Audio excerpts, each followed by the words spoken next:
Drop that beat.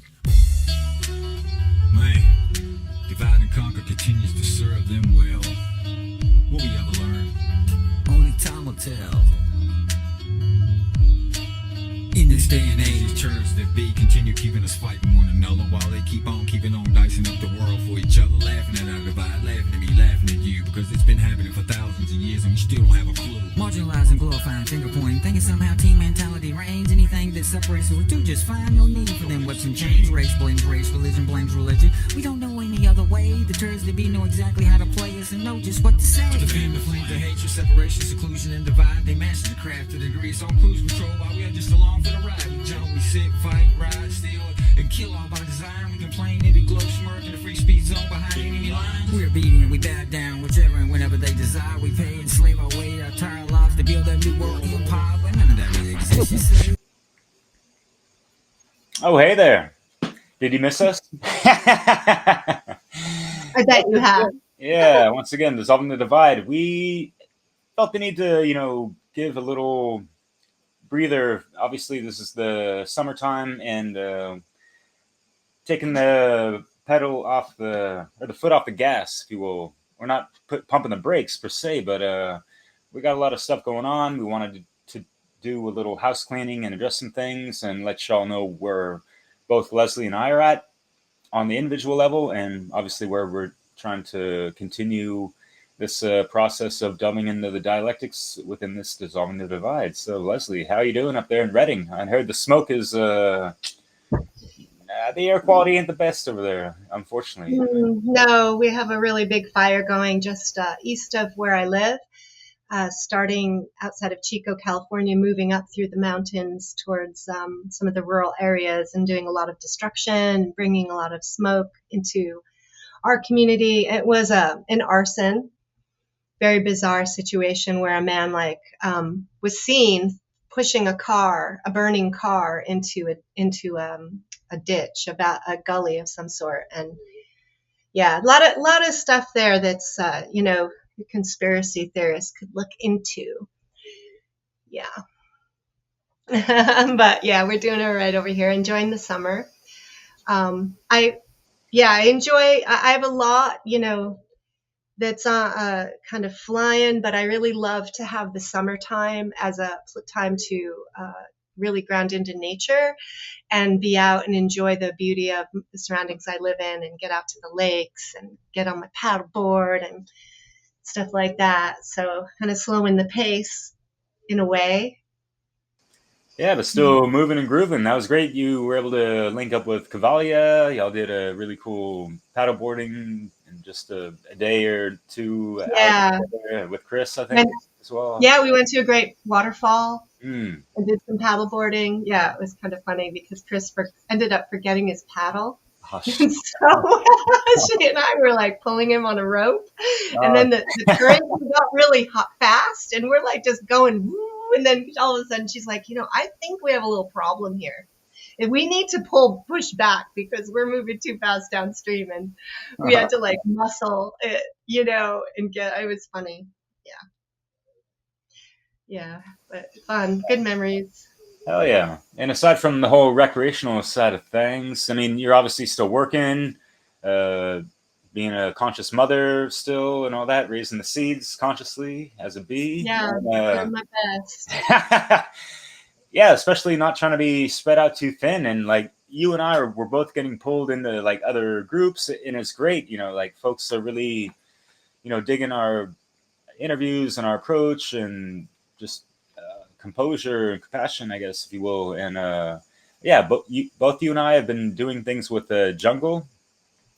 Yeah, so you have a few projects going on sort of in the background bit by bit. And yeah, Jungle reached out to me. He's as a social worker, also trained as a social worker, has wanted to talk about conscious work in the field and some of the problems we have. So we put out we put out a podcast, basically I guess it was an interview.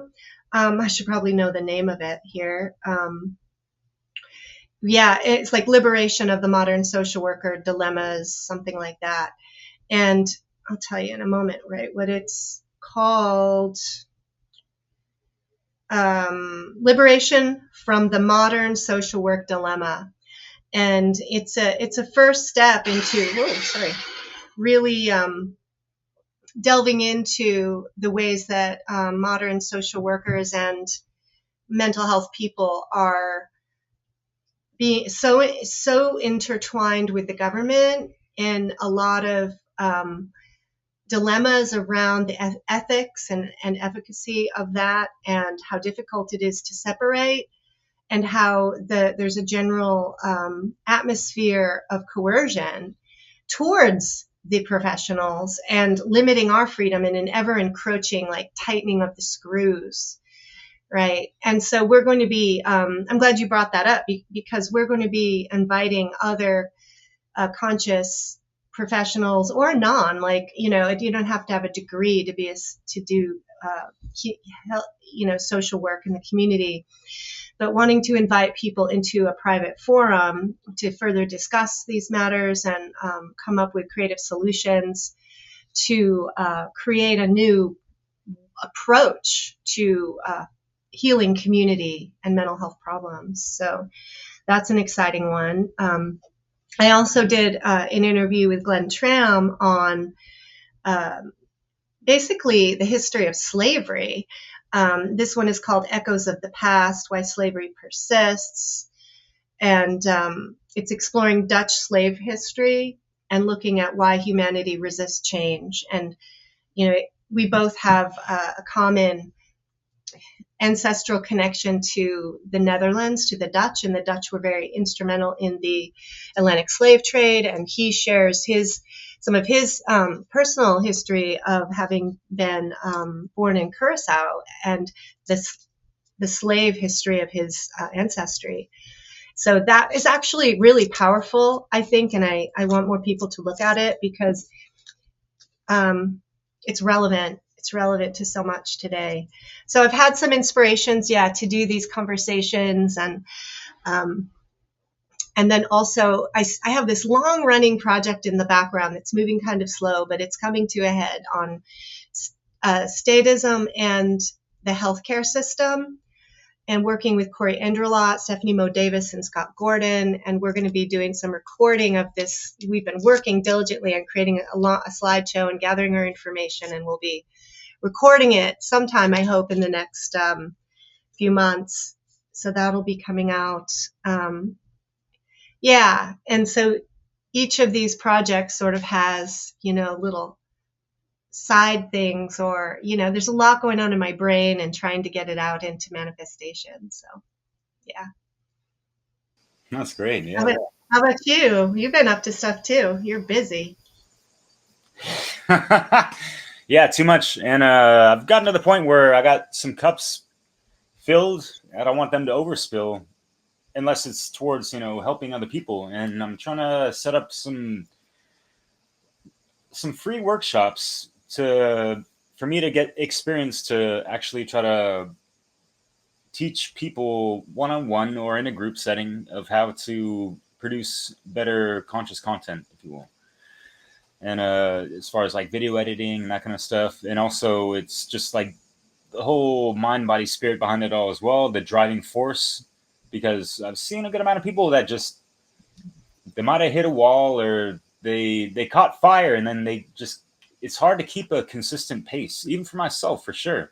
But for whatever reason, like, I'm not saying this is my year, but I caught such a fucking fire, and I've had a couple burnouts. It could just last a day or two, but I'm literally on a rate of like pumping out one video per 1 or 2, 3 days type of thing. I've already produced over 100 videos, 30 shorts, a lot of live streams. I live streamed almost 50 hours. We'll just say 50 hours within the entire month of June alone, talking about the Matrix. That's incredible. Yeah. And your videos are really, your shorts and your editing with the music and your editing with Dissolving the Divide is just getting better and better.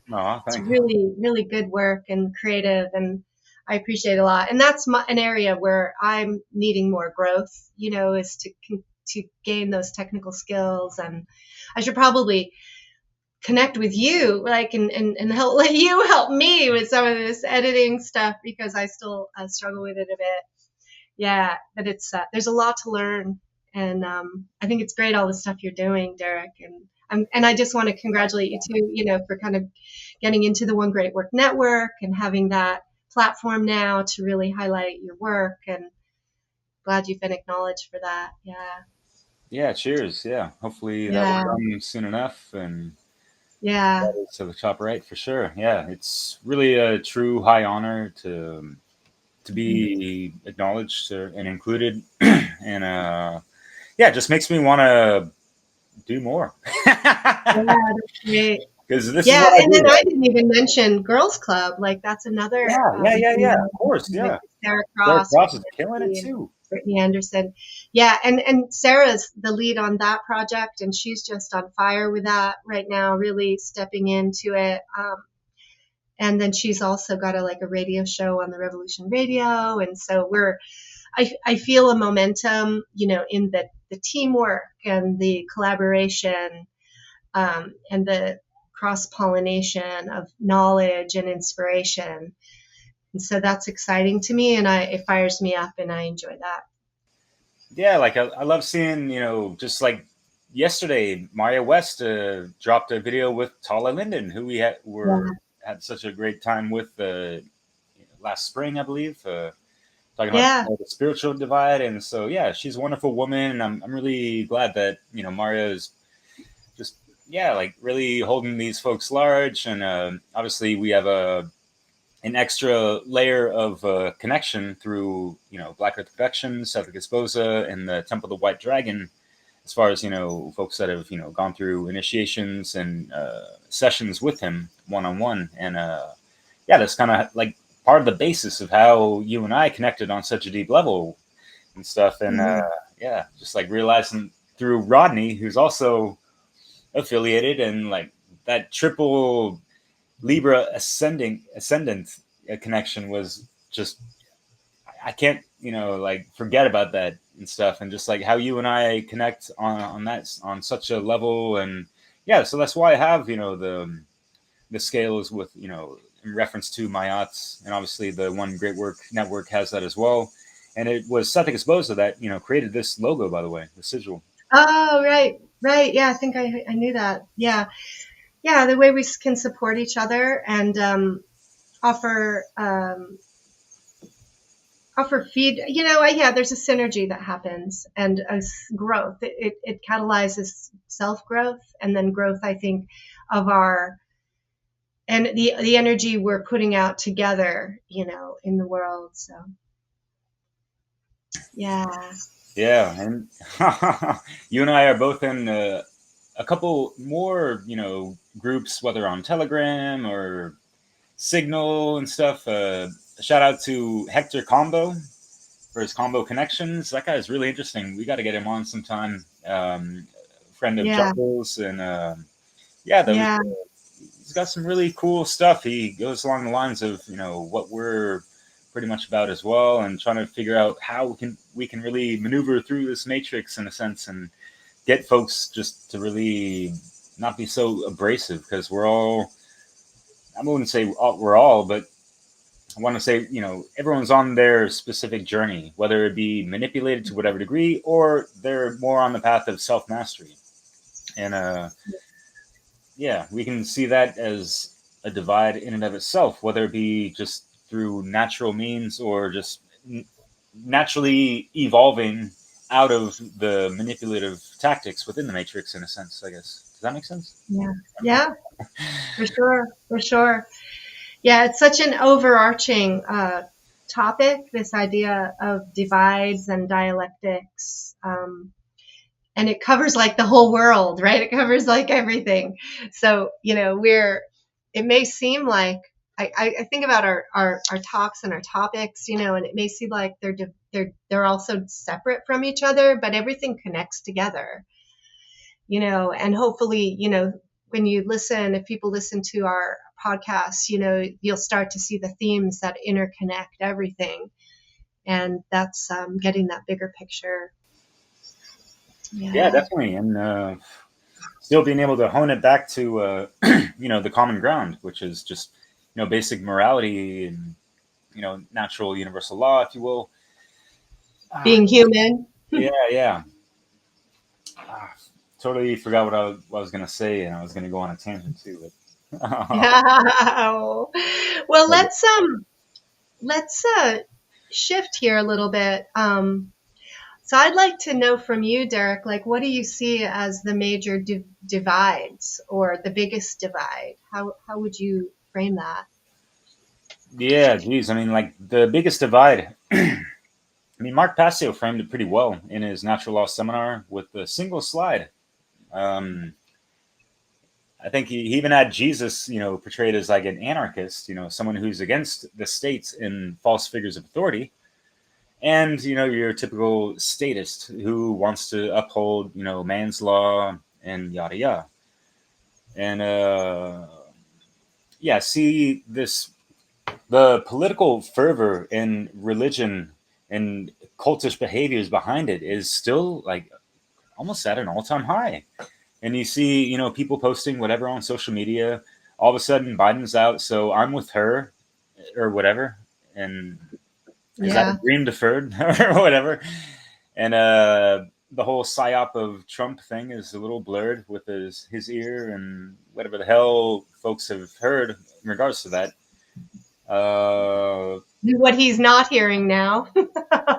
yeah, but you just see how people have like doubled down on their parties or whatever, and all this stuff. And Yeah. so I see that. I also see that coupled with the transhumanist timeline, or the AI timeline, the transhumanist agenda movement, whatever, and that is tied with politics and government as well, because is government not tied into like the most astute institutions and then some, obviously.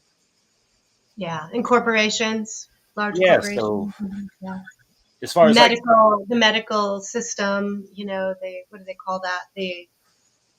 I don't know, there's another name that really, it's like, the medical, oh gosh, I forgot the title. But anyway, it's like a huge corporation, really, a business. talking about like the biotech, that kind of stuff. Well, the whole medical system itself, is Oh so yeah, much more than just, trying to help heal people. Yeah, it's a multi-billion-dollar company for a yeah, reason. yeah. The medical industrial complex. I guess that's the term I've heard it Yeah, called. yeah, Yeah. because it's quite parallel to the military industrial complex, and you can take that back to the hospitality. Hospitality. Yeah, I'm getting my French and English mixed up again, obviously. But think about taking it back to like the Malta, the the Knights of Malta. Nice of Malta. The hospital. What is that word? The hospitallers. Michael Those Tessarian has referred to it. that kind of goes back to that time, actually. Yeah. And David Whitehead has a really good documentary about Yeah, this. Cult of the Medics. That's a Yes, great. excellent. I recommend that strongly. Yeah. Yeah. So I agree with you. I agree with you. We have to look at what's happening in the world right now, right? And the biggest risk to humanity is this, that we're seeing happen, this story, this show that's happening in front of our eyes. Yeah, and It's dividing people in a huge way. And also dividing all of us from something that's happening to all of us, you know.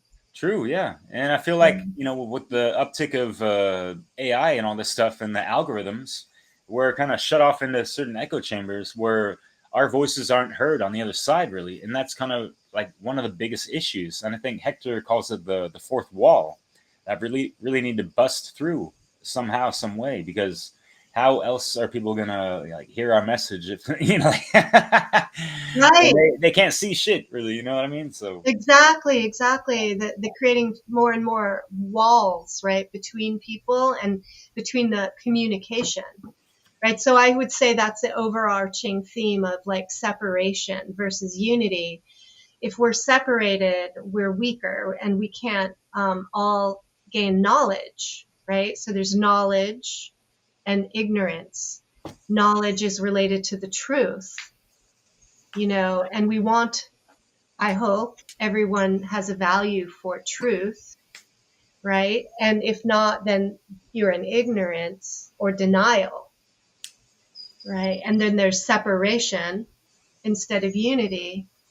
And if we don't unify based on the truth, right, then we're vulnerable. We're vulnerable to forces that are working against us for their own claim to authority, and their own agendas. And that's another divide, is that people, related to denial, is that people are afraid to look at that and deny that it exists. So if you deny something that's happening, that then you are vulnerable. You're a sitting duck, right? So I see like a big divide between the people who are willing to go down these rabbit holes and to open their minds to things that are perhaps scary or outside of your conditioning, and those that are afraid to, and then stay within their own little compartments or in bubbles, which is ultimately a bubble of illusion or delusion, Sure, yeah. I've also Yeah. seen another side of things as well with folks who follow the mainstream media a good amount. And the mainstream media has been picking up on these conspiracy theories for a number of years now. And they've been poking fun at folks like us or whatever for a long time. And I don't like to say folks like us because we didn't fall for all the conspiratorial psyops that are out there. We're not, knee jerk reacting and, pumping out memes about whatever the fuck is going on a daily fucking basis, because that is getting people's focus totally distracted from certain things like mastery of self, first and fucking foremost, because we all got to take it back to the first cosmic law principle of mentalism. And you can tell just by the state of people's minds that they're not properly aligned or really having those things in mind. And they think these things are like the pinnacle of, importance to, talk about and focus on, when it really isn't. And some things are staged. Other things are paltered, as far as, half truths and this and that. And I think a lot of people think that they know the truth, yet they don't. It could be just either a half truth or, a complete, disinformation type of psyop type of thing, which is what we see a lot on the mainstream media, and then poking fun at us like, oh, these anti-vaxxers, whatever, go, let's bust out the Rolodex of all these dialectics. Yeah, no, seriously. It's like people aren't seeing the forest for the trees.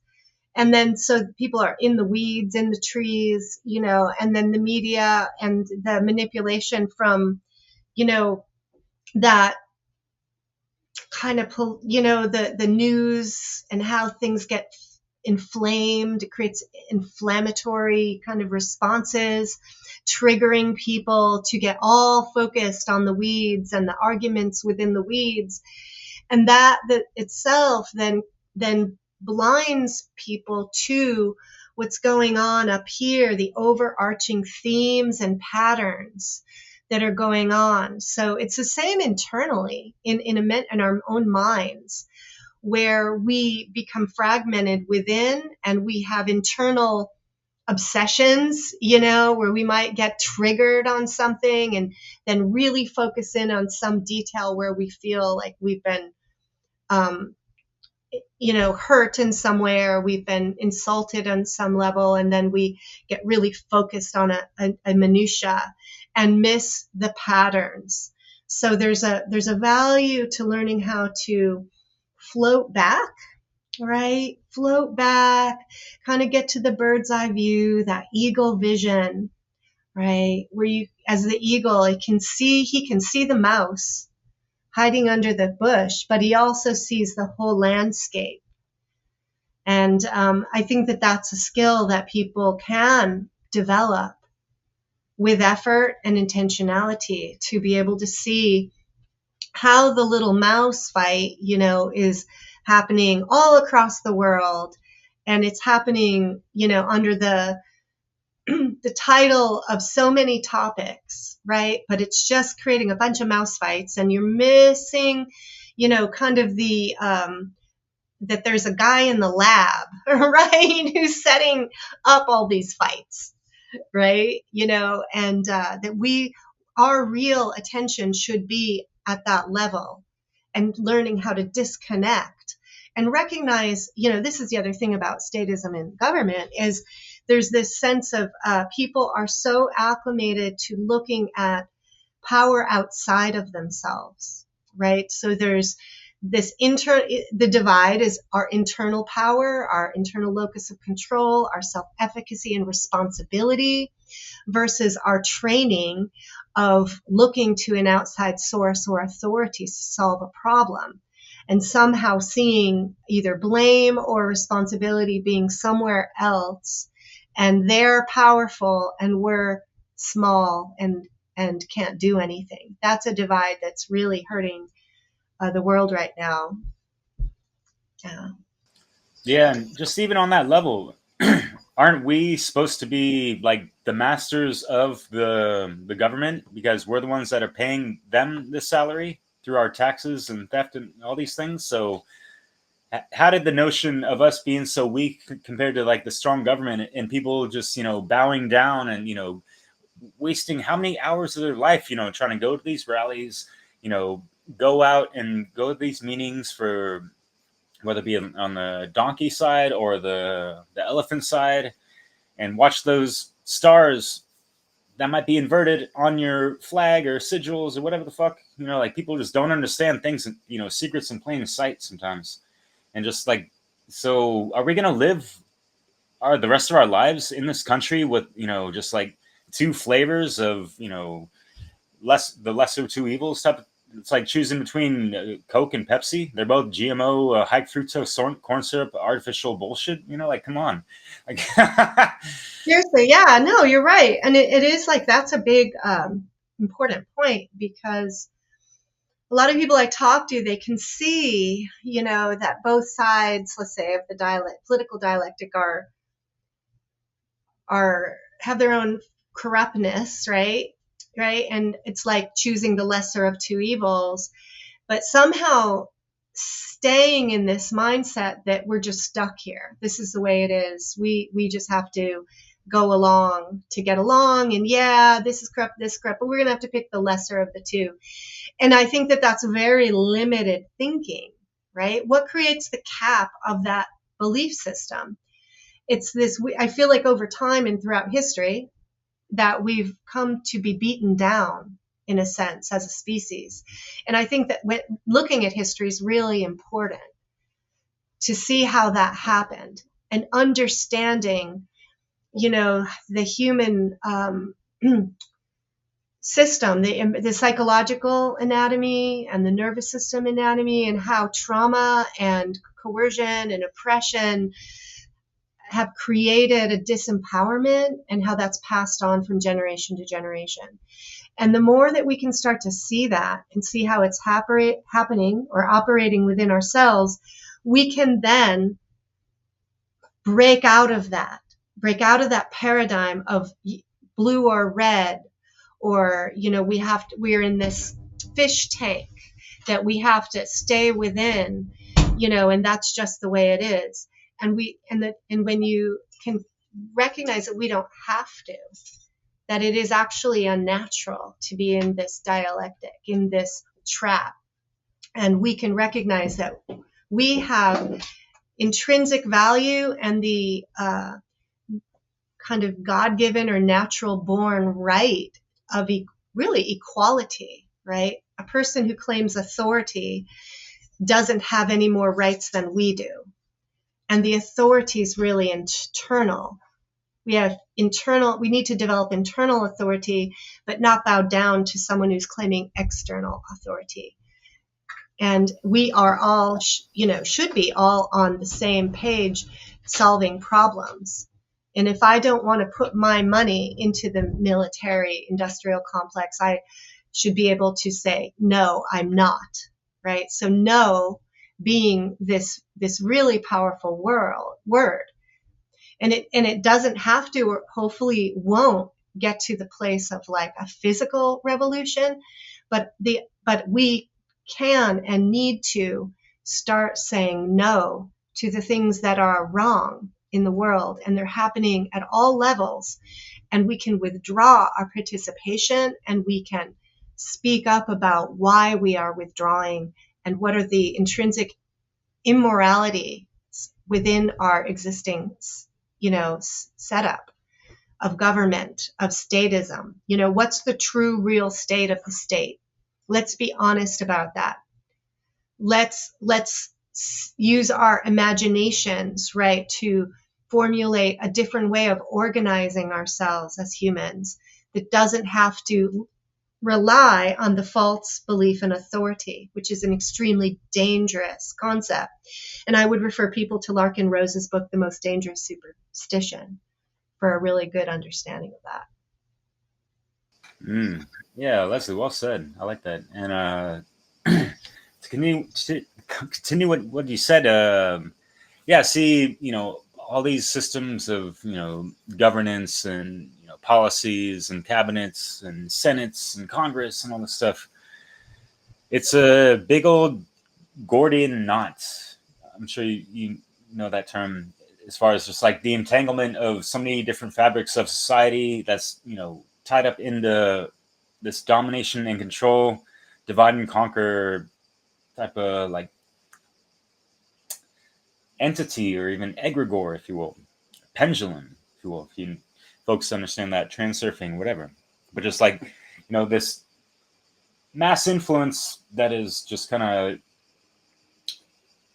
created its own, mimicry of people kind of following suit to that type of beat of the drum, if you will. And it's some shitty music, to be honest. So yeah, we need to bust out our Excalibur swords, like in the tarot card, Justice card, tarot deck of the Justice card, to slice the Gordian knot, because there's no real other way. And that's in regards to the allegory of that story as well. That we really got to start anew and go through that collective alchemical process of burning all these falsehoods and institutions to ash, and then rebuild from the ground up something a lot more better and hermetically sealed, right? So, Yeah. I love that. And I think when one starts to see, the reality, and is valuing that process of truth seeking, and you will soon start to see how complex the web is, this huge spider web, this Gregorian knot, and it can feel daunting, and it is daunting. And so what I find is it can be overwhelming, right? And then people get scared and they withdraw. But if you can just sort of start to breathe, stay with things, take take pieces at a time, but look at it from the standpoint of principle. And this is what helps simplify things for me, is the natural law principles, because I can kind of analyze any of these complex topics within the knot from the standpoint of, is it doing harm? Is it causing harm? Is it stealing from other people? Is there a violation of rights? Not only at the first level, but at then the second level, third level, fourth level of, as you extrapolate out, So for example, many people, they would agree that it's wrong to murder, wrong to assault someone, wrong to rape, wrong to steal, wrong to trespass, wrong to, coerce people and intentionally lie and deceive people. A lot of people really would agree with that. But where they're not where they stop is seeing how government does all those things. And that by participating in the system, each of us is participating in the evil. We are complicit with that. And that's where people get stuck and feel like, well, what else can we do, right? But this is where I think our work really can come in, is helping to inspire and build a sense of trust in oneself to navigate this complex knot, this egregore, and this, through this lens of truth and doing what's right. And instead of necessarily going into fight mode or flight, right? That's our typical response, is we're either going to fight and argue, we're going to try to butt the head, headbutt each other, right? Which is happening all over. Or people are going to be like, I'm getting the fuck out of here, and I'm going to take my shit and go out into the middle of the woods, and I'm not going to participate at all, right? But both extremes are based on a certain level of fear and a lack of true power, which is internal, and it divides us.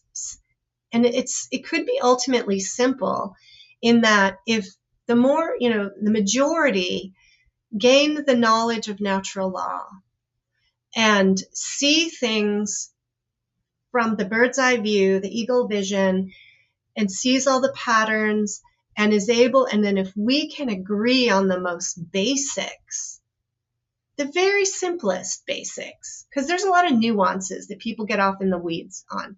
But if we can just come back to the basics, that, you don't initiate harm or violence, you don't initiate violence against another, and you don't steal from another, and you don't cooperate with people who do, right?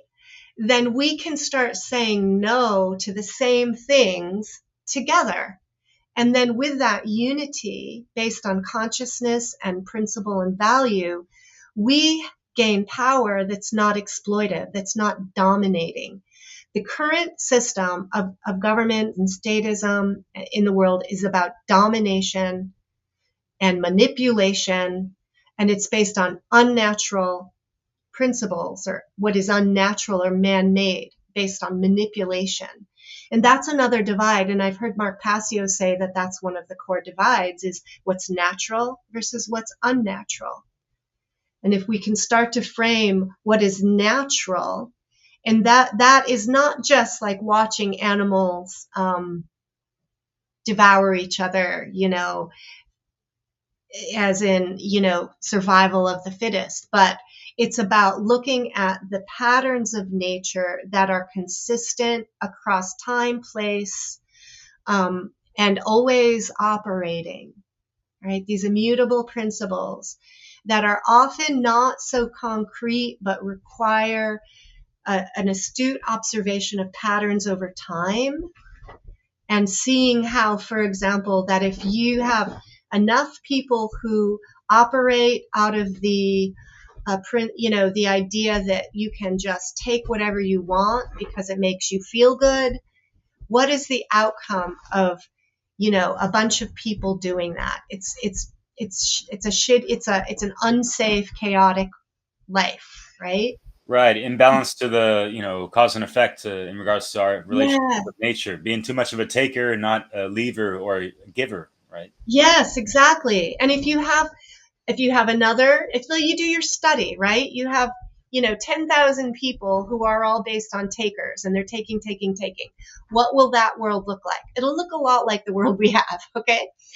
And then you take another 10,000 people and you put them in a group, and they are acting on the basis of natural law, morality, not hurting people, not stealing from people, not coercing people, not just trying to get ahead for themselves, but operating with the principle of care, and recognizing that we are all connected and that we all need each other, and that it's not okay to push somebody down to get up, right? If you can live by the principles of non-aggression and self-defense, right? And then you can see, well, what is that world going to be like, that community? What's the outcome there? Is it going to be filled with as much chaos and violence? No. You might have an earthquake that comes in and you got to deal with stuff like that, but you're not going to have the man-made chaos that would exist in this other sample, right? I think it's easy to see if people think of it like that. Sure. What I've heard, and I got to ask you your thoughts on this, but with people that are semi open to hearing what we have to talk about, yet they're gonna ask questions like, well, well, what about people and like their ability to, manage their waste and their trash? Because even under government, a lot of people don't know how to fucking recycle. I mean, let's just be honest, that kind of shit. Like, and like the classic one also is like, hey, it's gonna be total chaos and anarchy if people just do as they feel or do as they want, and people are never gonna be returning the shopping carts, to that one space. I'm sure you've seen those silly memes and this and that. Not to be too extreme about it, but these people, throw out these types of responses into something that we've tried to, carefully compose and bring to their attention and that kind of stuff. And they have some kind of like extreme responses to that degree, if you will. Yeah. Well, I see it as people who are, sharing those, but this, but that, what about this, what about that, are looking at the present situation of chaos and immorality, right? Because the truth is that majority of people have already been programmed and conditioned to accept things the way they are, and are also been very corrupted in their own morality in many ways, and are doing wrong things. They are like not caring about the impact on other people, and they are throwing their trash out the window, and they are, there's, gangs and people, throwing cars into the forest, burning up the forest, and things like that. And then, then it go to the next level of, mind control. And what I'm kind of exposing myself to a little bit more is the reality of how there's some really, really dark shit going on, and the programming is occurring at all levels of the world and at society, but for some much more intensely. And there are people who are kind of like, doing some really terrible things, right? And it's not always coming from their own integrated self. Sometimes, it's because they're being owned in a sense and programmed and conditioned and run by, dark occultists who want things a certain way and are using them, right? So there's all sorts of scary things in our reality, and that we have that it, no joke, is, there's it's difficult to find, to deal with. And so there's that aspect of, okay, what are the real world actions to protect ourselves, right? Defend ourselves in this reality. And who, and then like people are like, well, we need the military, we need the police, we need like somebody who knows what's going on to guide us. But we're kind of saying, wait a minute, stop looking outside. It makes you vulnerable to that manipulation of the Satanists of the world, the de facto Satanists, the dark occultists, the social engineers. And, we're going to have to come back to our own, in a way, we do have to come back to our own immediate world and circle, because this is where we are living in our real bodies in a time and place. And we are on this timeline of our life where we have to make decisions, right, from day to day. So we gain all this big picture knowledge, but then we come back to ourselves and we decide, how do we become more aligned with truth? How do we decrease our connection to corruption and immorality? How do we then unite together? And I think it has to happen in local ways, right? That's where our real world power is in our local interactions and in our speech and rhetoric, right? And so we can apply problem solving one by one in each of these areas. How do we build the roads? Well, we can come together and figure that out. How are we going to deal with the pollution of the world and the pollution on the earth and the impact on the earth? Well, we can come together and figure that out, but we can do it in a way that isn't going to be complicit with these evil forces that are really trying to steer us in a very dark place. Or oppress, like, Tesla, the real Nikola Tesla free energy devices and that kind of stuff. Yeah. Yeah, yeah, yeah. The whole AI and the technological stuff is, people need to really, again, recognize what's real, what's natural, kind of God made, right, versus man made. Keep your feet on the ground, right? Yeah. Yeah, yeah. And yeah, with the whole roads thing, I mean, humankind has been building roads for how many centuries now? It's not a big deal. It's like good, like we don't need the government to, take its sweet ass time and cut corners of quality of asphalt or whatever the fuck for them to build stuff through our, stolen money, tax, whatever. We can actually just, hire contractors that are already in the expertise of these things and, either repave some previous roads or build some new ones through community funneling or fundraising and that kind of stuff.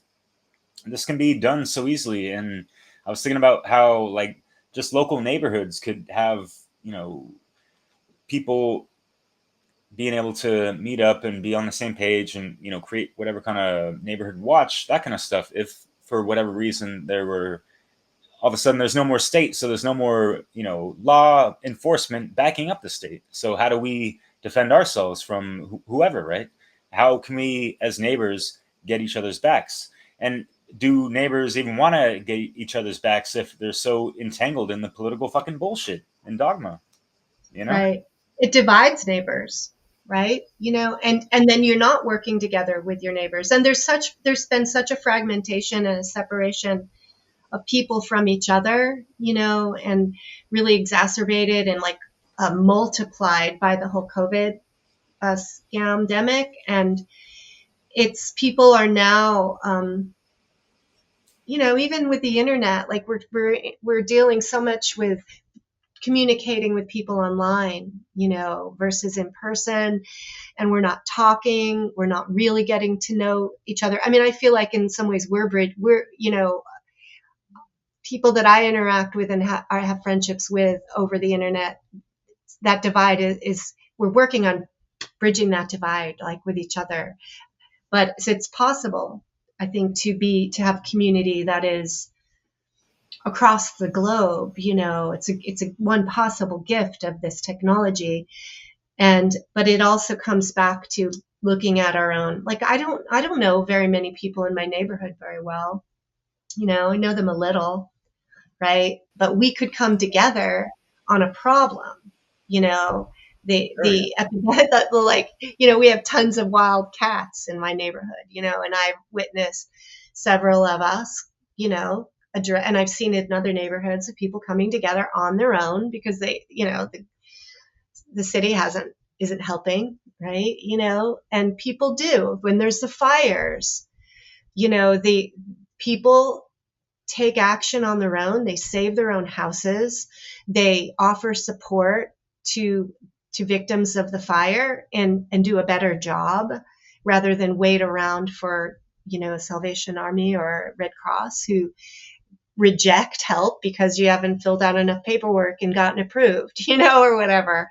So we're dealing with, like, these government systems. If you look at it honestly, there's so much waste and inefficiency. It's clear that the government is very inefficient, very wasteful, very internally contradictory, and very coercive. And we are being exploited through, like, taxation is one example. And imagine if all these tax dollars were not given to the government and spent on ridiculous audits and $1 million toilets and jets to fly politicians and whatever, that we could take that money, which is ours, and apply it to those things that are valuable for our life and for our actual survival and thriving. I really think that we can go beyond survival mentality and really thrive, and we're not doing it. We're not doing it in this oppressed state that's taxing us, and not only our money but our energy. Yeah. Yeah, totally. We don't Our want to be emotions. weakened until the weekend through the nostalgia. Exactly. You know? Yeah, it's like this pendulum swing of like sucking our energy dry to the point then we're like then the other extreme is like recovery and and then people do a lot of things to just disconnect from reality to recover, and then you go back to the grind, and then you're in this looping thing. And it's again this idea, I think of it as like spitting out of it, being caught, like when you're in a whirlpool in like white water and you get caught and you're just caught in it, and you have to kind of figure out, how do I get out? And we're caught in these whirlpools in our life. And if we could start to see what keeps us stuck in these patterns of over and over repeating these circuits, and how it's just like we're rats we're just rats on the wheel. And I think, and I'm still trying to put this together, but when I listen to like Seth Esposa of Black Earth Productions, he talks about the way that some of the geometry has been hijacked, right? Like the Ouroboros or even the infinity sign. And that in some ways that these geometries are representing the ways we're getting stuck on the wheel and repeating and repeating and repeating. And it's happens at so many levels. And the goal is to, change the geometry in a way, I guess, from what's unnatural or manipulated in this like matrix, to keep us in the matrix, in the fish tank, to then getting out to the open ocean. But to get out to the open ocean, we have to be confident. We have to know that we have the internal strength, the skills, the interconnection with other humans, because we can't survive alone. And that's a lot of work. So that's the work that needs to be done now, like the expansion of the mind. It all starts with the mind, right? Coming back to your mind, and then developing the awareness, the radical acceptance, healing the traumas, and releasing the blocks, and deprogramming, right, the mind, and reclaiming yourself, in its most natural potential is how I see it. And then building the skill sets to be able, and the connections with others, right, to then be able to step out into action. I don't think action comes first, right? It's mind, body, spirit unified, but we can't be acting like without clarifying the mind. Right. It's like the trivium. I mean, people have their free will. They can act upon whatever kind of knowledge or unknowledge they have, or but like, their actions can fall short on their intentions or whatever, or anything good or effective, and it could totally backfire. You just take it to the trivium. What kind of grammar or input are you taking? How's that process going of understanding it all and putting it out into your action, which is wisdom, or the lack of, with people bypassing that kind of stuff, like, so Yeah, totally, Derek. It's I think that, yeah, people are getting ahead, actually, when they're out there chattering and talking and fighting, and it's emotionally based, and they're kind of stumbling forward impulsively. It's like when you're have a conflict with someone and you've been triggered, and you just like have this urge to just like react, and you just react and you say whatever you want to say, and then the other person reacts to what you say, and you end up in this really complex soup that all of a sudden you've lost track of what it's even about. That happens in our lives and individually, and that's happening on the larger levels as well. And in either case, we need to stop, ground, orient ourselves, look, and see what's really going on. What is this pattern? What am I reacting to? What are they reacting to? What's really going on here? Slow it down, come back to basics, right? Yeah, and also people just have to recognize their level of consciousness, and yeah, being able to take a step back and realizing there's all this stuff out there that I really don't know about. I may have heard about some things or whatever. I don't know all the details, but being able to step back, what you were talking about earlier. I mean, this is the difference I see with, a good amount of people, just, yeah, jumping the gun and, having that trigger reaction of, whether they're talking about something red pilly or not, right? That's of not being able to alchemize these things and properly marinate on them and not be so,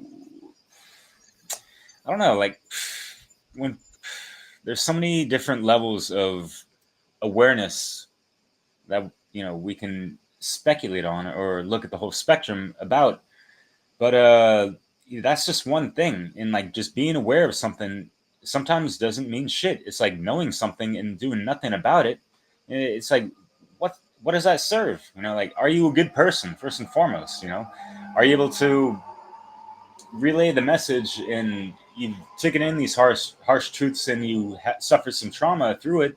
You were able to heal from it to whatever degree, and able to kind of just, because for me, like doing my whole truth seeking thing, like I was with my wife, and she was such a tender, loving, that sweet, soft, divine, feminine essence, and for me to like talk to her about Illuminati or all this mind control programming and how people are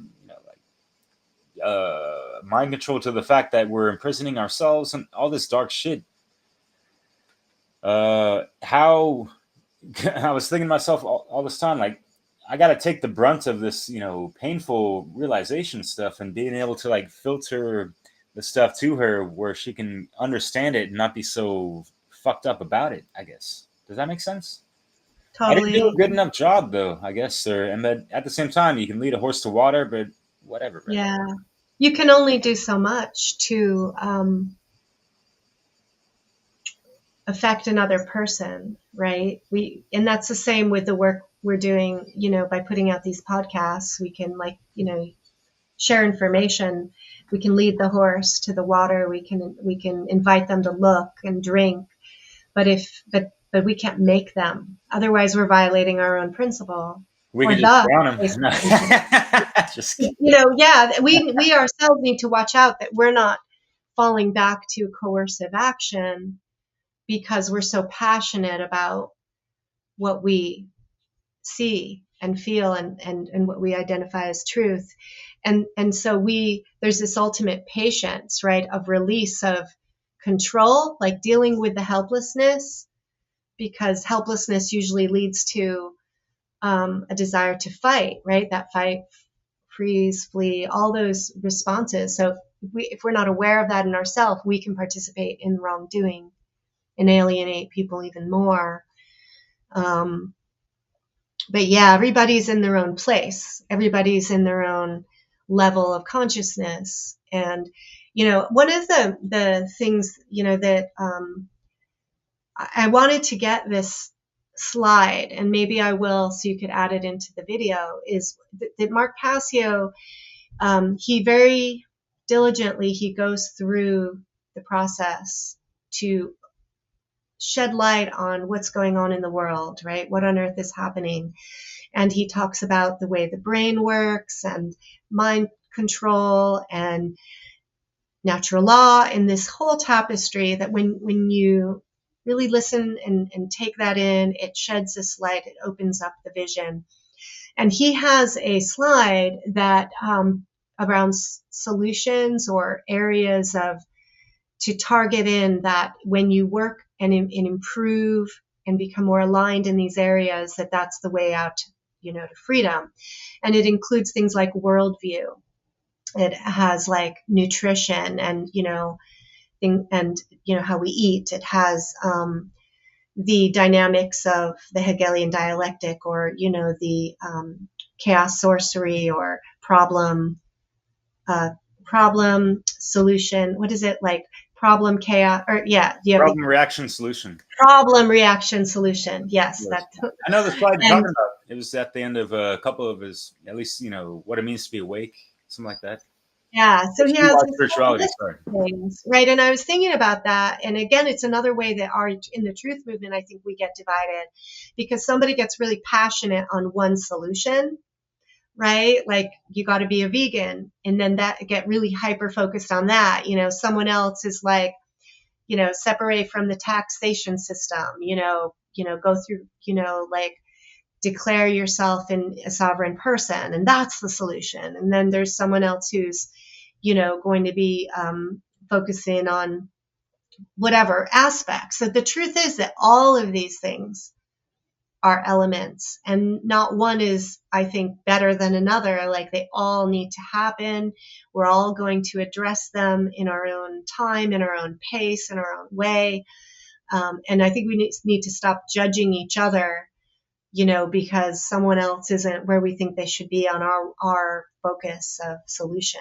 Yeah, for Yeah. sure. And things that have helped me is just realizing where we really are as human beings in this current time space continuum from where we were back at the times of Atlantis, when there was the High Council that consisted of, it's not a type of governance, I would say, but folks that would think about the movie like Star Wars, like the Jedi Council, whatever, where there would be folks. It was better than the movies in real life back then, but just to give people an idea, and just how folks were like breatharians or solarians. People like think of just the solar energies of the law of assimilation. If you follow the source energy of what this earth is exposed to, photosynthesis. Are you into this? It's not just a simple synthesis, but you know what I mean. Yeah, they didn't even have a proper digestive system as we do. We fell fucking hard as uh, a race of humankind. We're operating on 2-strand DNA instead of fucking 12 or fucking 15. Even Yeah. 3 would shift so much of the consciousness within so many people. And Yeah. so I've felt Good point. things. Yeah. No, go for Yeah, it. it's interesting. I'll just go a little bit on this topic because I've been thinking about it recently. So we are in this dynamic interaction between our physiology, our technology, and the environment, right? We're impacted by the environment. That's epigenetics.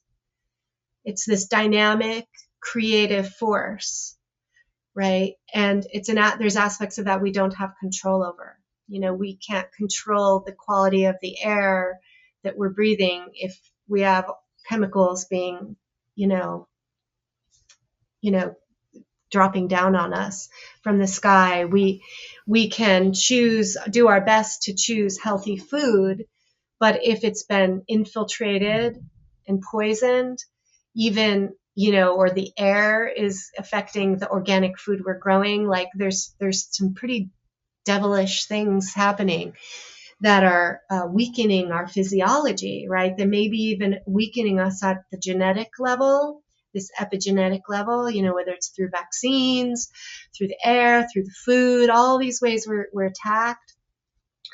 And so this is perhaps like a slow way of changing the human being into something else. This AI merging, this cloning, like there's all sorts of ways where almost our own humanity is being attacked and stolen and weakened, watered down, fucked with. And that's scary, right? And so I think like what you're saying, like okay, I've met people, I've talked to people who have practiced like breatharian living, right? But you can't sustain that when you're living in New York City as a corporate CEO, or doing my work, even the grueling kind of mental health therapy work, hours of my day. Like, I can't fast even in the same way that I could, like when I'm in proper balance and rest and relaxation, when I'm following the rhythms that are natural that inform me from within my body.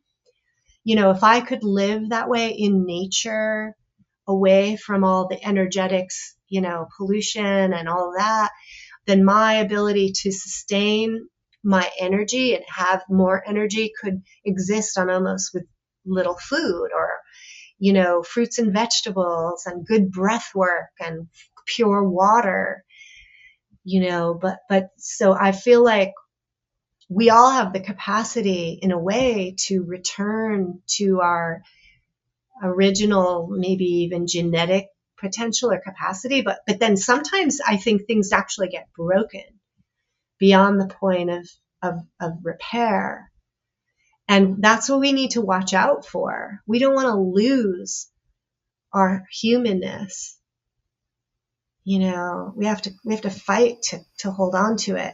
And we need to fight for ourselves and to be able to have the conditions that will allow us to thrive. It's like, it is a life or death thing. It is a big thing, and then how do we recognize the crisis we're in globally, the crises that we go through individually, but not slide into fight, flight, freeze, fawn, all of that, but instead strengthen our ability to stay centered, master our emotional system, balance our brain, stay focused on solution-oriented behaviors, be kind to each other, work together as teams. It's asking a lot, and the average human, on this planet doesn't have those skills yet. They don't have that awareness. So we're working on it. Yeah, for sure. And these things are a daily operation. It's a lifelong journey. And then Yeah. folks think, like, all right, I spent like a year or two or whatever, even like 5, 10 years looking into stuff. Well, how many days per week were you looking into this stuff? How many hours per day? That kind of stuff. Break it down. Like, stop being so fucking generalistic and just be honest with your fucking self and realize that you have not fucking arrived to the point where you understand everything to such a fucking level that, and what is going to happen after that? Because no one, as far as I'm concerned, knows it all. And that's fine, I guess. And fine in the sense that if people really understand that and recognize that, people would get over a good amount of fucking ego bullshit, the shadow ego aspect, and people just sizing other people up and like, oh, well, have you done this type of research and blah, blah, blah. And, instead of asking a question more just cordially, like, oh, have you looked into these things or this and that? Like, I heard you talking about this. Like, that's cool. Tell me more. Like, because I'm kind of curious of your level of understanding of it. Maybe I can learn something from you. Maybe I could teach you something as well. Each one teach one. Is it that fucking hard sometimes? Each one teach one. Yeah, and that requires a certain mental state of balance to be in, to do that, to have that kind of dialogue. And that's in the internal family systems model, which is becoming really kind of trendy in the therapy world. But because there's some real roots of truth in this, really good basic foundational knowledge that it's based on. But it's like, to be able to handle the distortions and the reactivity, the defenses that are created, we have to be in a place of self-energy, which we could describe as the witness state, that the equanimous state. The objective observer, if you will. Sorry. Yes. Yeah. And that has a quality to it of curiosity, of calmness, of compassion, of openness, right? And a clarity of thinking, right? That to be in that state, we need to regulate our own internal state, right? Within ourselves first, work with our parts, to come to that place of center, to then be able to interact in dialogue with another person from that state. And then to be able to stay calm and curious and clear when, even if the other person's not able to be in that state, to be able to even recognize that, right? And then to not feed in and lose our own center because someone else is off center. And then we're just in a shit show. So and to me, it's exciting. To me, it's a challenge, right? I see this and I'm like, okay, I want to practice that. I want to learn to master this in myself. I want to practice it in situations in the world. And there's some areas that I do pretty well in, but I always know there's going to be that point which is going to, I'll lose my shit a little bit.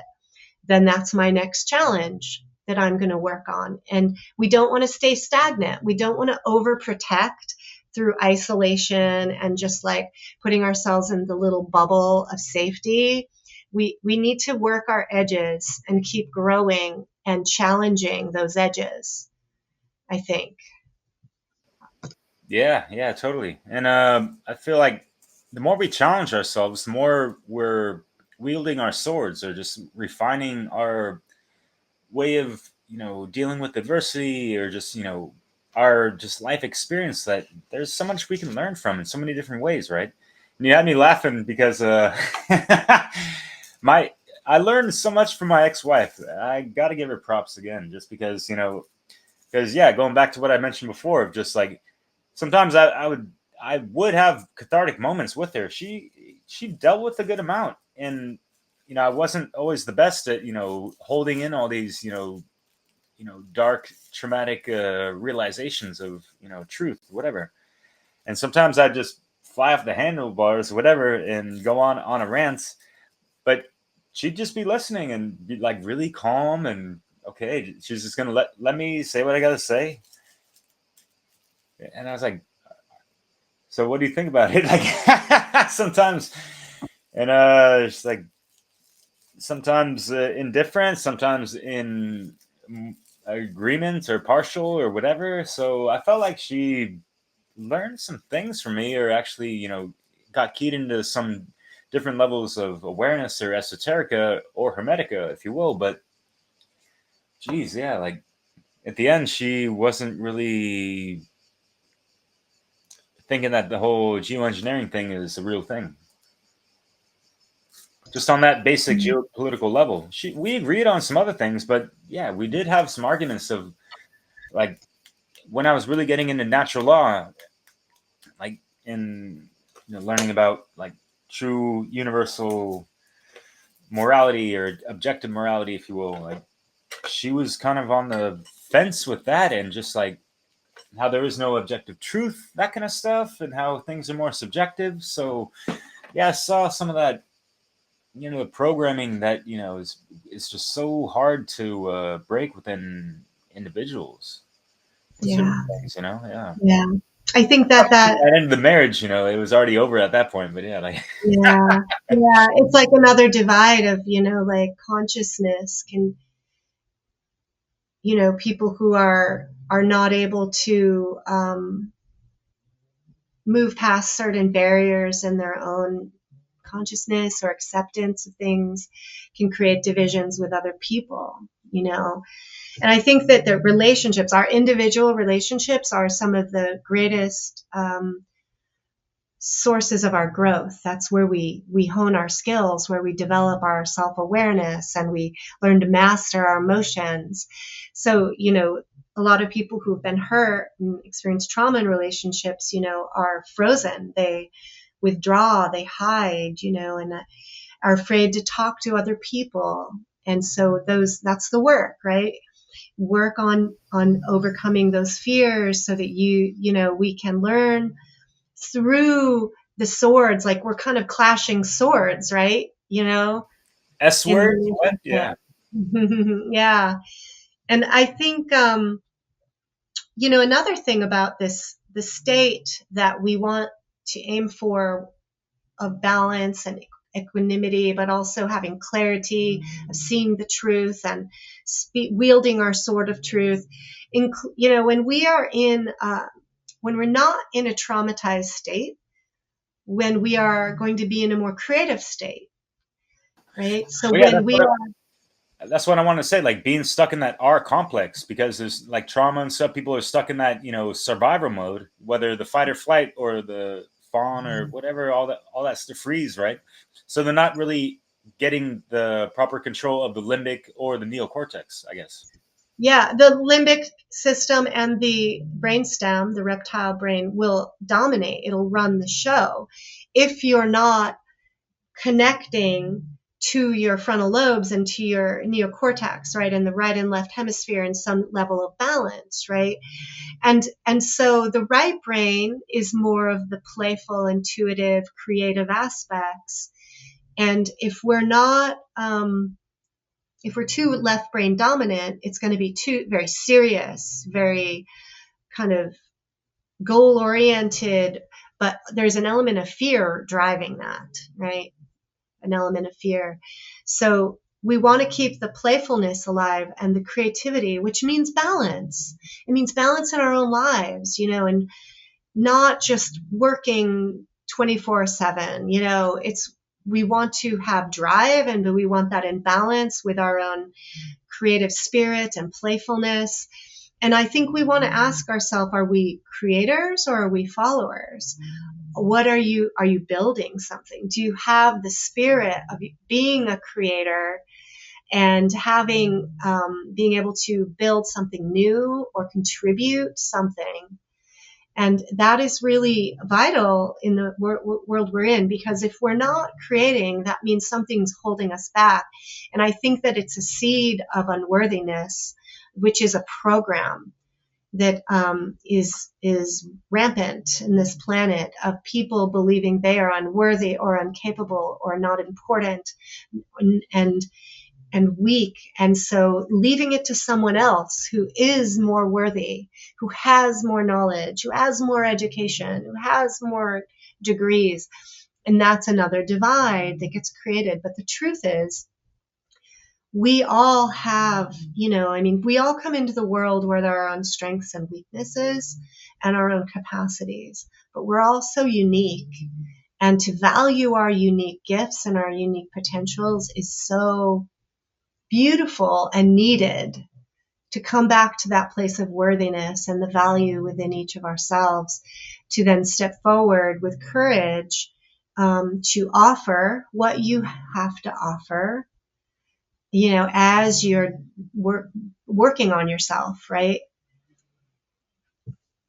So, yeah, I want to encourage people to just evaluate your own insecurities, your own sense of self-doubts, and ask yourself, well, what is your purpose here? Why do you think you were born now in this time and place? This idea almost of destiny, that we have these forces that are outside of our control, and we were popped into this world and we couldn't control our parents and the experiences we've had, but we have these seeds inside us that I think are meant to be watered and expressed and grown. And if we're all sort of on that path of that, and not buying into the mind control that tells us we're small or limited, then we have a possibility here of uniting in a way that can bring a healthy type of power, not a dominating power, but a healthy power to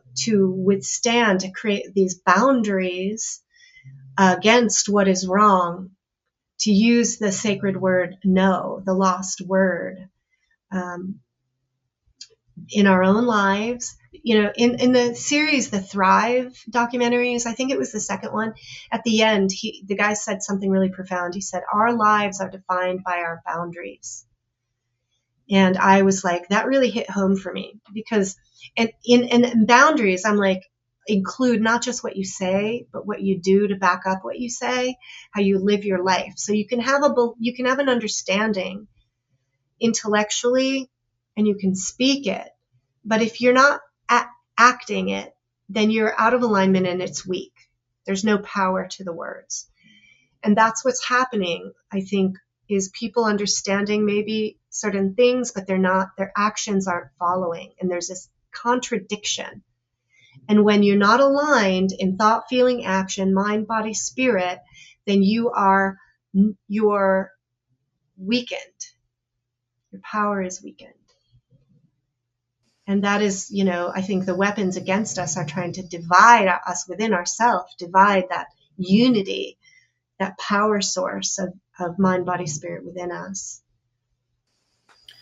Yeah, and I feel like, to add on to a solution of what you were talking about, one way we can take our power is just immediately in our kitchen.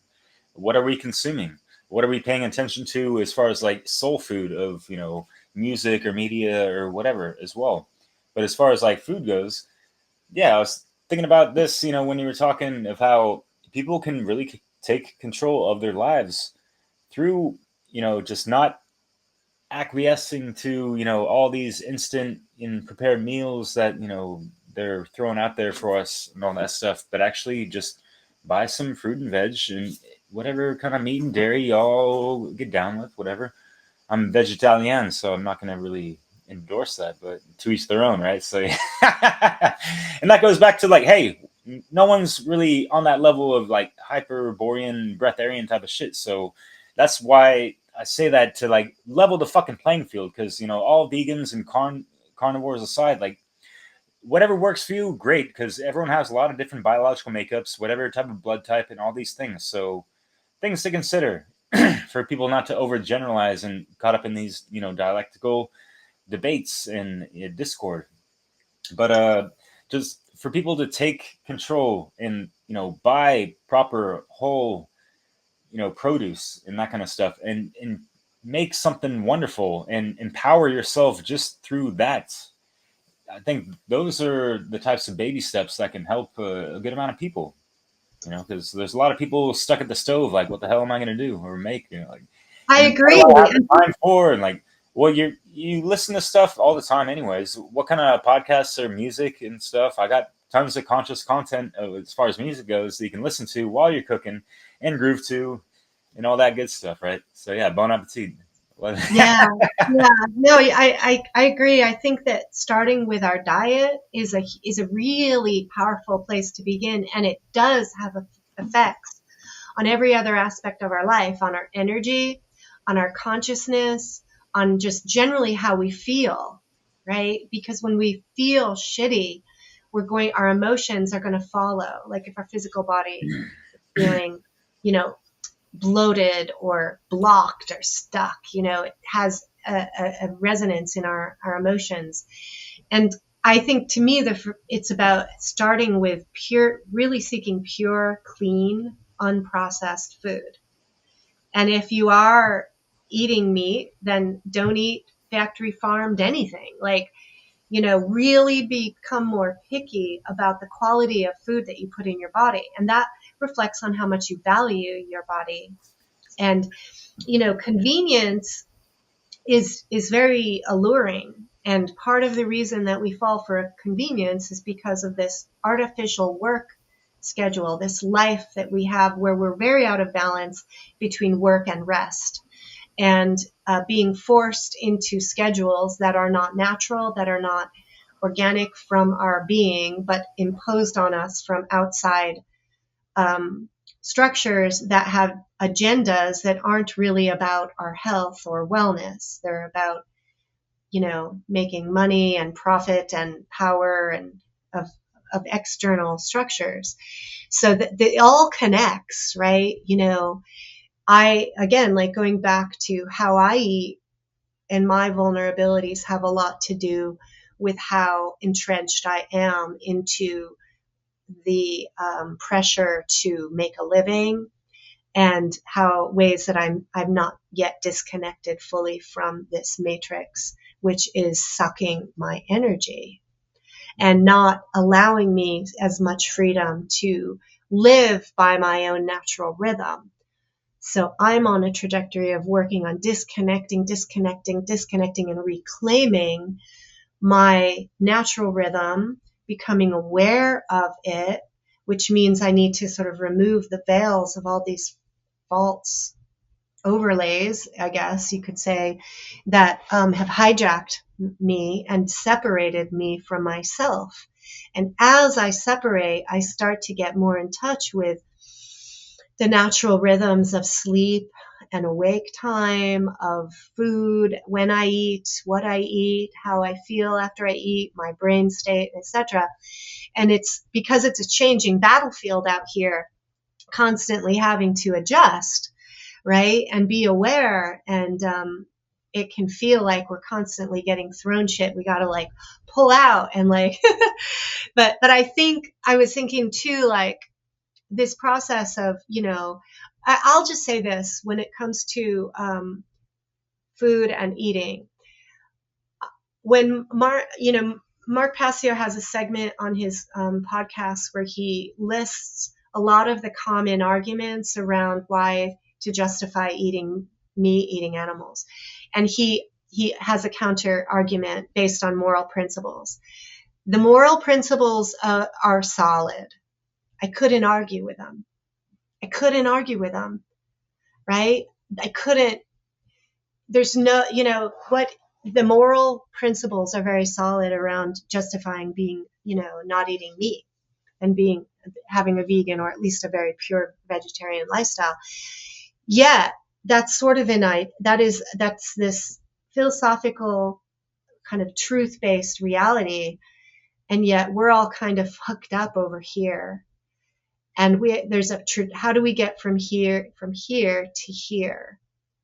And if we can aim towards here, but then accept the complexities of our current reality and then just bit by bit pull out correct the imbalances, work slowly towards a true pure diet. And let me just say this about vegetarianism or veganism. If you're saying you're vegan and that's moral or whatever, and you're eating a bunch of processed food and a bunch of shitty shit, that's not better than someone who's like eating organic food grown out of their garden and, raising their own chickens and eating the eggs, or going out into the nature and hunting, wild game and living in this very pure. That to me is a more moral, in a sense, lifestyle and a healthier lifestyle than eating, box pastaroni and calling that a vegan diet. You're so much better than someone because you're not eating meat. You know what I mean?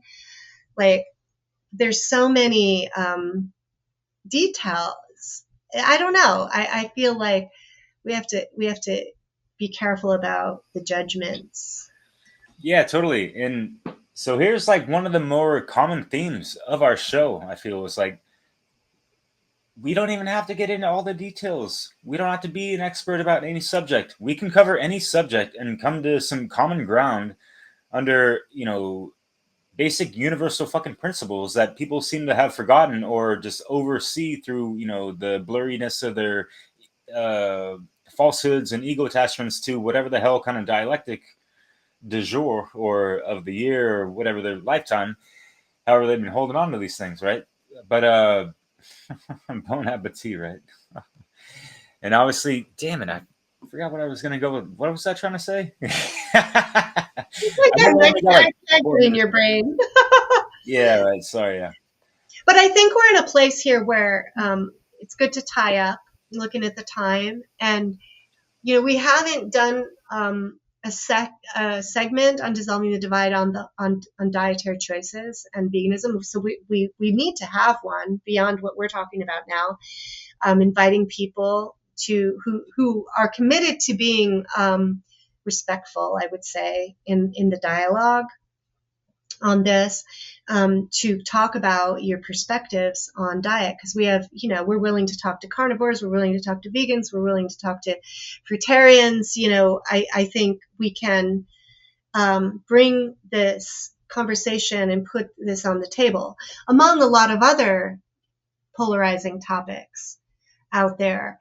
And so our goal really is to bring the conversation to the table and to find the unifying principles and to help understand each other in ways where we're not creating we're not falling into this headbutting looping that's distracting us from the principles, right? I think that's where you started. It's like we have to come down to the principles, living as closely as we can to them, and finding the unity and figuring out what's the real so-called enemy, or the threat to ourselves as humans, to our freedom, the threat to truth, and really unite to claim our sovereignty. So, yeah. Any last thoughts that you want to throw out there? Yeah, definitely. And so, yeah, those are the steps. I mean, those are priorities, right? And people need to really focus more and recenter back towards what we need to really prioritize our lives, even as individuals or people trying to come together and have some cohesiveness, like-minded folks. We can generalize and say the truth community or whatever the hell, even though it lacks unity because of psyops and whatever, right? Just people being all scattered around wherever, whenever, and I salute everyone looking into whatever. Yet we all got to take it back to the first cosmic law principle of what's going on up here, and what's going on right here with dissolving the divide is, yes, we would love to have some people speak about, the dietary stuff and how we can really crush these divisive arguments that people are having on a daily basis. And you see, even just on social media, Facebook, wherever, of oodles of memes every day of like, oh, meathead, whatever hashtag, or, vegan schmegan hashtag. And they're just, throwing little funny jabs at each other. And like, where the fuck are we going from here, people? Is it really a bon appetit for you? Like, seriously, like, so yeah, you pretty much answered my question, Leslie, as far as like, we don't have to really be super knowledgeable about every single flipping subject. That's not the aim or goal or mission of our podcast or show, if you will. It's really to see things from that eagle eye, as you mentioned, from that bird's eye view, see the forest through the trees, if you please. I think I got that right. Please correct me if I didn't. But, and yeah, like, recognize and realize that we all make mistakes. We all have, whatever amount of pieces to the puzzle of this whole conundrum of consciousness that we're all living within the collective unconscious and consciousness, if you will. So, Well yeah. said, Derek. Yeah, we're all on a path. We're all imperfect, but let's be aware of the path we're on, individually and as a species, and figure out what's really, among all this plethora of problems, what is most important? Where can we wield the most power, so that we don't get stuck in the weeds, right? And we're trying to figure that out. So, yeah, I think this was a good discussion. I think there's a lot of things maybe for people to respond to, and we welcome your ideas. Let's get some engagement with people in the comments. And if you have something that you want to put on the table, like, please reach out to us.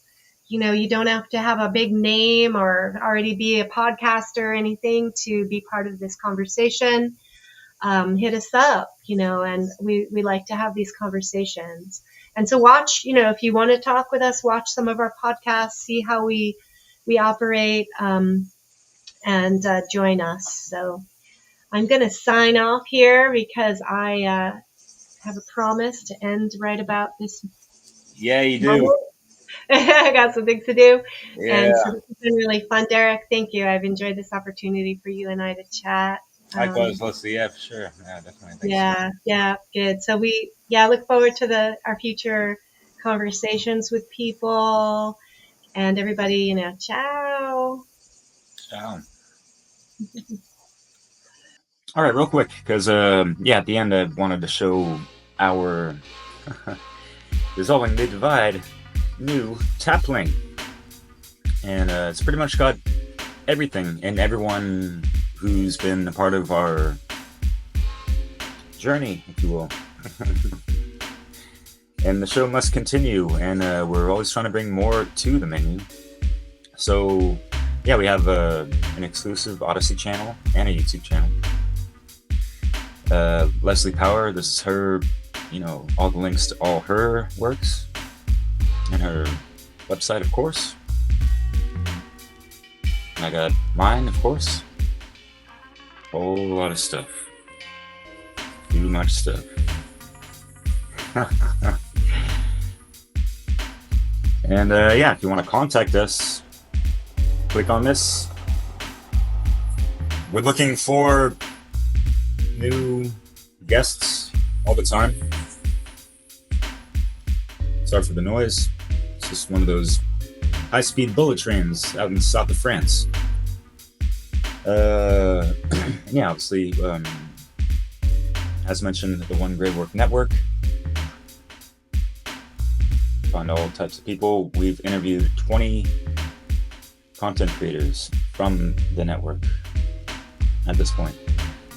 One Great Work Warriors. That's led by Chris Jansen, Leslie's partner. Here I am with Jerry, Jim, Kribrick, and Brandon Spencer, of course. And I'm not going to go over every little thing. Hey. So yeah, and Leslie's involved with Sarah Cross and the Girls Club. They recently had Chris Jansen on, which is really cool. And yeah, the Funnel crew, Freedom Under Natural Law, Black Earth Productions. That's where Leslie and I linked up to some profound levels, for sure. And yeah, Theo Luke's spearheaded a really cool new website that him and I put together. Well, he's the mastermind behind the architecture and all that. So yeah, him and I give it a try. We also have some fashion and stuff like that. I should throw up a little Dissolving the Divide, eh? Why not? Okay, not to take up too much of this time. I see what happened. Alright. So yeah, and then at the bottom, links to all our previous guests. And yeah, we're so grateful for everyone that's, agreed to come on and share what they have with us. It's been very fruitful. We've learned a lot from them. And hopefully our listeners have as well. So thank you all very much. With much more to come in the future. And take care of that.